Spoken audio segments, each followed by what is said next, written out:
Hello and welcome to Creative Lounge on Trust TV. My name is Ahmed Mohammed Bello. You can also call me the Duke of Abuja, and I am your host on this show. On this program, we will be exploring the world of art from its history, its forms, elements, the business side of art, artists and their styles. And on each episode, we will be inviting guests to come share with us their history, their journeys as an artist. Before we do that, we will go on a short break, and when we return, I will be sharing with you my journey as an artist. Please follow me.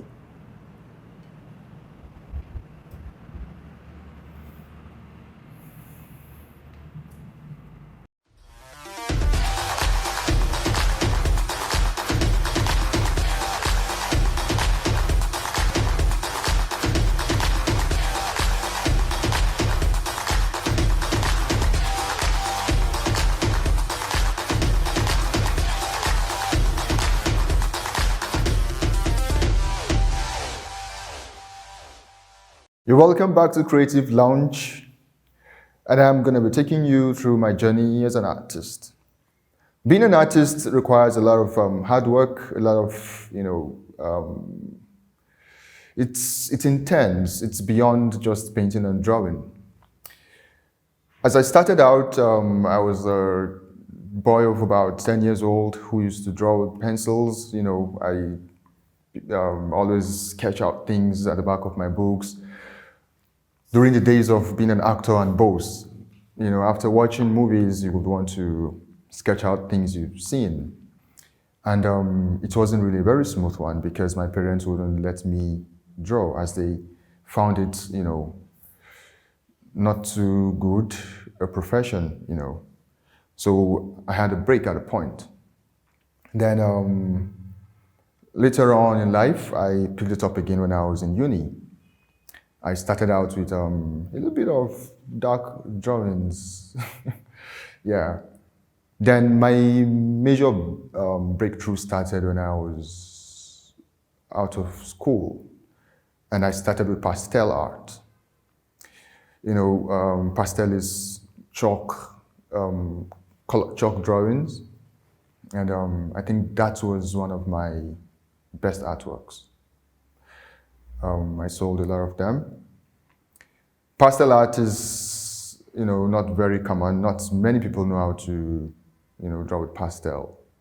It's unlike acrylic or oil paintings where you use colored, oil or water-based paintings. This is chalk. So you have to use your fingers or use cotton wools to blend, to make out colors, shades, and hues.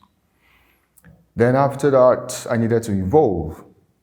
And I moved into acrylic painting. And it's also been a very good experience. I started using brushes, mixing colors, which was quite alien to me when I first started. I also explored oil painting, which has really been good. My style of art is something you call surrealistic paintings, and it's been influenced by someone like Salvador Dali, Frida Kahlo. Those were very iconic painters, I would call them, who influenced my surrealistic side. And it requires you thinking very deep, because surreal arts are dreamlike arts. They are not very usual. They are not fine arts. Because if you see them, you start to wonder. It requires you thinking. It's beyond abstract. They're out of this world.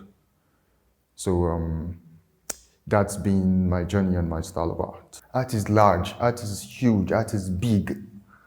Art is everything. Art is, I could list everything. Art is religion. Art is science. Art is fashion. Art is music. Art is photography. Art is farming. Art is medicine. In every profession, there's always an art. And that's why there's literature to every art. Art is not just being able to paint and draw. Art is creativity on its own. So whatever medium an artist decides to delve into, he is, a master of that medium. So take, for example, someone who does fashion.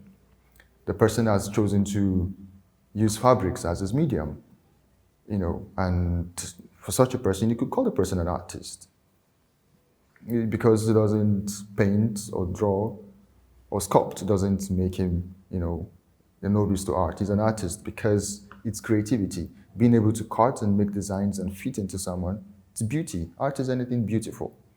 So is it in science. In fact,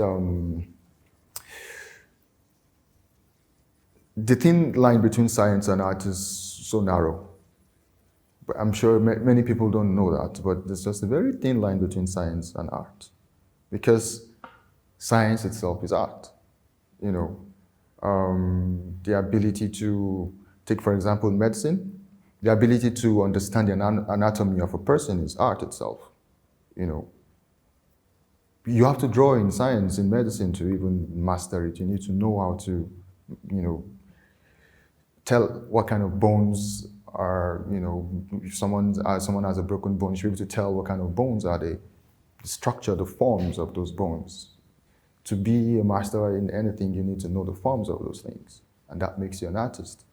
For you to be able to be a sculptor, to be a sculpt artist, you need to understand the forms of a person. You need to understand anatomy to know, how to sculpt, to know how to mold a person. Take, for example, something like this. For you to know how to do that kind of thing, you must understand the anatomy of a person. So art is big.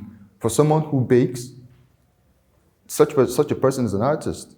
For someone who does photography, he's also an artist. So art is encompassing of so many things. But whatever medium you choose is what you are. So there are 6 spectrums of art, which is dance, music, fashion, photography, painting, drawing, and sculpt. Those are the spectrums of art. And that's what art means to me. I do so many things. When I'm not an artist, I'm a filmmaker or a script writer. I write, writing has always been my first love. I think they all go hand in hand. You can't separate writing. Just like I said previously, art is all encompassing of so many things. For you to be a writer, you need to have a very creative mind. So for someone like me, I have different mediums of wanting to express myself. I wasn't a very vocal person as a kid, so I wanted to express in different mediums, and that's where art came through. That's where writing came through. It was quite later in life I was a very shy person. It was later in life I delved into filmmaking, So I express myself through poetry, through short stories. I've published a collection of short stories called The Curse. I've published some poetry too. I've produced short films. Some I've won awards with them. Yeah. The internet has impacted artists and the world of art negatively and positively. But let's pick the negative aspect first. When it comes to plagiarism, the internet hasn't been too favorable for the creative world, especially artists and photographers. The internet has not been favorable for the fact that a lot of people have access to artworks of different artists. They could plagiarize, they could print and sell, which is not too good for someone who is into the craft. It means you put your art out there to sell, but someone is stealing it, and you don't know who you're selling it to. Unlike before now, when original art was quite was something people took really seriously. Well, in the Western world it is, but over here, if you go around town, you see people selling print art, and nobody's checking them. And most of these materials are being gotten from the internet. you know. So it's not been too favorable because people have access to, artworks. The positive side, there are different platforms where people could sell their artworks, different websites, different apps, which I also have, been able to sell a few. That's one. Two, the internet has been favorable in the sense that you get invites to call for artworks from galleries, unlike before now where you have to go to galleries, to go and write, to send letter, applying to have your artworks collected. But now you could see adverts online where you just apply, send your pictures. You just need to send your pictures, your artwork, snap them, then you send. You don't need to apply, go there, physically. Then you also have access to materials for inspiration. There are times you, as an artist, need to get inspired, and you have something in the writing world, they call it writer's block, or I call it creative block generally. You can always go to the internet and just look up a few things, get inspired, then paint. So that's how the internet has impacted in the creative world. It's been positive and negative. But it's just whichever way one wants to see it. There are different artists with their niche. There are artists who have excelled in their various fields of art. In the art world, painting precisely. There are those who do cubism, those who do surrealism, those who are abstract artists, those who do realism, there are those who do hyperrealism. Someone like Ken Nwadiobu is an iconic artist in Nigeria. One of the contemporary artists in Nigeria is good. Someone like Barry Yusufu, is my friend. Someone like Audu, those are artists I look up to. Many of them have gone international. Some are not even in Nigeria right now. They barely spend up to a month in Nigeria because they're all around exhibiting. But if we talk about those who have influenced my artwork, I would say someone like Salvador Dali is still always an inspiration. I still go through and look at his paintings and look at how he achieved certain things. Or, his one-time girlfriend, Frida Kahlo. Yeah, those two people have really, really influenced my surrealistic part. Someone like Ben Nwogu, Bruce Onaprapea. Bruce Onaprapea is someone I really look up to him because he's big. He's been creative since he was young and is still very relevant till now. In fact, he exhibited in about 3 galleries in a couple of months ago, and his works are still selling. He's still one of the best sellers in Nigeria right now, even though he's old. I think he's 90 or, thereabout. So yeah, those are the artists I look up to. And generally, we have iconic people in Nigeria I look up to.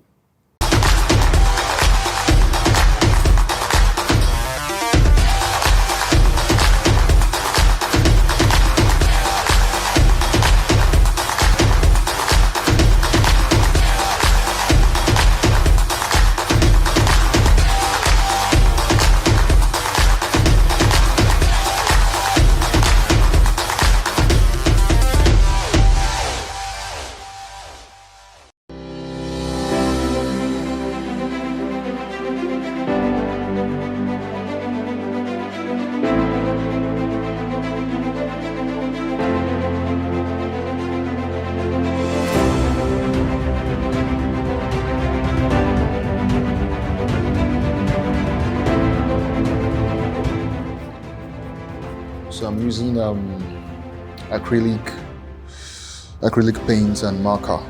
I'm using marker as my outline. This is a miniature painting. So I use marker and acrylic paint to make this out.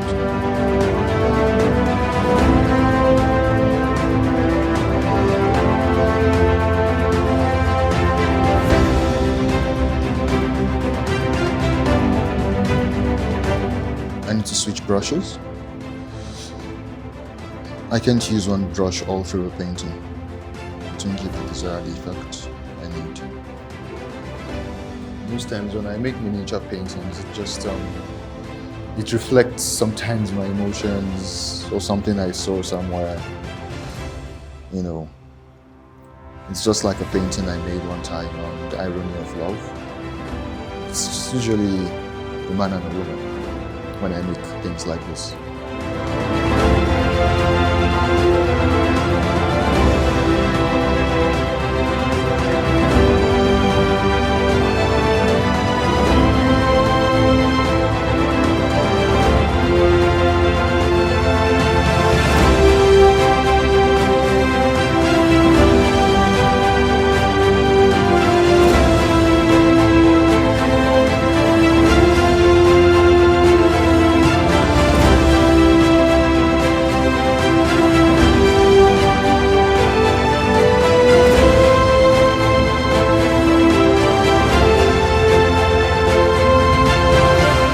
It's easier to clean because it's water-based and that makes it very flexible, unlike an oil paint. I said one good thing about painting with acrylic paint is it's easier to make corrections because it's water-based. You can always erase and paint over, which is not so easy with oil paint.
So I just finished the painting. I would call it The Perks of Marriage.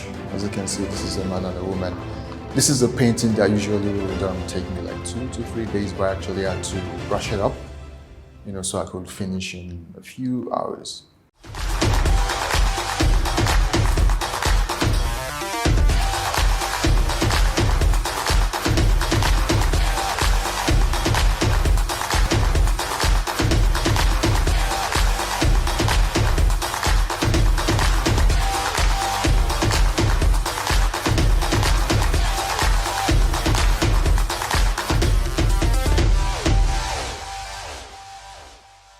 My creative process is quite funny. I could call myself a weirdo. Yeah, I'm not only a weirdo. Um, I have ways I think, and I'm sure many artists are like that. I'm not the only one. If you ask a lot of artists, they'll tell you, you know, some will tell you they need to go smoke before they paint or draw. But for me, I have certain rituals I do. And the ritual is sometimes I take a walk, a very long walk, alone. Sometimes I just drive. In the evening, say about 6 p.m. when the sun is setting, I take a very long drive. My mind, just goes very wild and I get inspired. But there's one very important thing I do, and I would employ a lot of artists to do the same, which is the taking in and the releasing process. Now, as a creative person, you tend to release a lot of content from your mind, and you'll sap yourself of a lot of creative juice. The creative juice is here. If the creative juice is dry, is when you have creative block. So the best way to take in is to read. Like, you need to read, a lot for you to replenish that creative juice. And, that's my creative process. I read quite a lot of books. I love to read, I consume. That way I don't get exhausted, of creativity. So in every medium, I'm always, refreshed. A painting could take me a day, yet it will take me a month. So there's something I do. I could start a painting, and because I have everything out, I have everything figured out, I could start and finish in a day. And sometimes I could paint an artwork and I'll just decide to change it. I may wake up tomorrow and I don't like it. Or I don't like the way an eye looks, or I don't like the angle of the hand, or I don't like the way a bird is looking, and I decide to change the whole painting. Some canvases carry a lot of histories. The history of, being painted over and over and over again. I'm sure a lot of artists do it too. And I think that's one of the things that makes an artwork very great. It creates texture because of, the amount of times we've painted over. There's an article I was reading somewhere where an artwork sold because a mark of a previous painting was shown.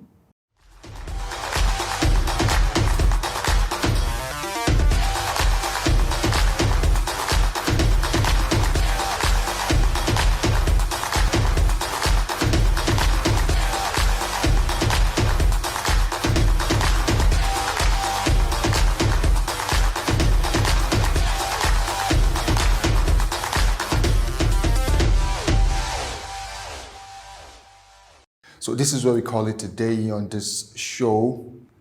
Join us same time next week for another exciting episode of Creative Lounge. I remain your host, Ahmed Mohammed Bedlo.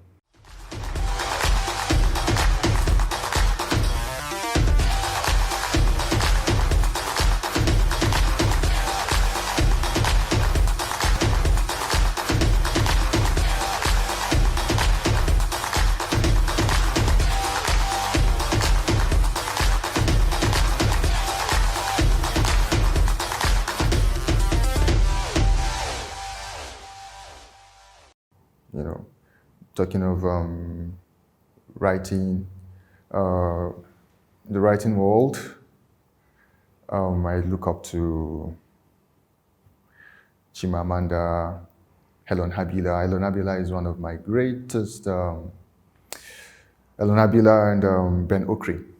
Ben Okri is, with his magical realism, There's a correlation between writing and art. There's something I used to do.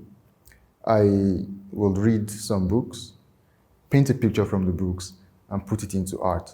And that's where I got this artwork from Screaming Silence. I read a book, picked up images from the book, and I put them into art. I did that with Amos Tutola's Palm Wine Drinkard. I picked that also from Ben Okri's book. The Famished Road. It's quite an interesting book, you know. That's the relationship between, you know, literature and art. You can't separate them. From painting is literature, from literature is painting, because literature, you know, writing is just putting images into words, and painting is putting words into images. So yeah, that's that about that.